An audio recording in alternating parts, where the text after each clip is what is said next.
Hi friends, welcome to Rensurena channel. Rensurena channel இன்னைக்கு ரொம்ப சுவையான பீக்கங்காய் கிரேவி தான் பார்க்க போறோம். சாயத்தோட கலந்து சாப்பிடுறதுக்கும் இட்லி தோசைக்கு தொட்டு சாப்பிடுறதுக்கும் ரொம்ப சுவையா இருக்கும் இந்த பீக்கங்காய் கிரேவி. ரொம்ப சுவையாவும் எளிமையாவும் எப்படி செய்யறதுன்னு வாங்க பாத்திரலாம். பீக்கங்காய் கிரேவி பண்றதுக்கு 2 ஸ்பூன் அளவுக்கு எண்ணெய் சேர்த்துடலாம். குறைவான எண்ணெய் போதும்.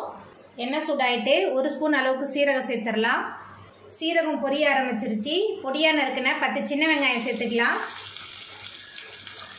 கூடவே 10 பல் பூண்டு, கொஞ்சமாக கருவேப்பிலை எல்லாத்தையும் சேர்த்துட்டு நல்லா வதக்கிடலாம். வெங்காயம் பூண்டு நல்லா வதங்கணும், நல்லா வதக்கிடலாம். சின்ன வெங்காயம் பூண்டு நல்லா வதங்கி வந்துருச்சு.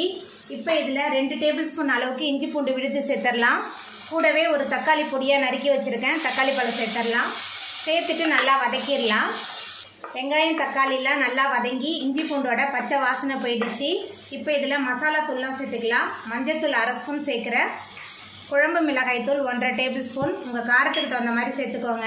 அதுக்கப்புறமா உப்பு எல்லாத்தையும் சேர்த்துட்டு ஒரு 2 நிமிஷத்துக்கு நல்லா வதக்கிடலாம். மசாலா தூள், வெங்காயம், தக்காளி எல்லாமே சேர்ந்து நல்லா கலந்து வதங்கி வந்துருச்சு. இப்போ இதில் கொஞ்சமாக தண்ணி சேர்த்துக்கலாம். தண்ணி சேர்த்துட்டு நல்லா கலந்து விட்டுடலாம். தண்ணி சேர்த்துட்டு நல்லா கலந்து விட்டாச்சு. மசாலாவோட பச்சை வாசனை போகிற அளவுக்கு நல்லா கொதிச்சு வரட்டும்.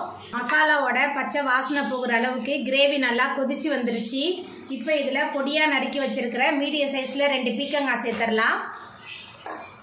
பீக்கங்காய் சேர்த்துட்டு நல்லா கலந்து விட்டுடலாம். பீக்கங்காய் சேர்த்துட்டு நல்லா கலந்து விட்டாச்சு. இப்போ ஒரு மூடி போட்டு வேக வச்சிடலாம். பீக்கங்காய் வெந்து வரட்டும். நான் தண்ணிலாம் எதுவுமே சேர்க்கல, ஏன்னா பீக்கங்காய் தண்ணி விட்டு தான் வேகும்.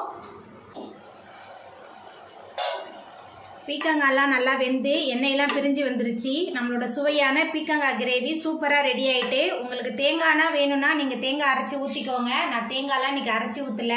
இப்போ நம்ம அடுப்பு ஆஃப் பண்ணிடலாம். அவ்வளோதாங்க, ரொம்ப சுவையான எளிமையான அசத்தலான பீக்கங்காய் கிரேவி சூப்பராக ரெடி ஆகிட்டு. இந்த சுவையான பீக்கங்காய் கிரேவியை நீங்களும் உங்கள் வீட்டில் செஞ்சு பாருங்கள்.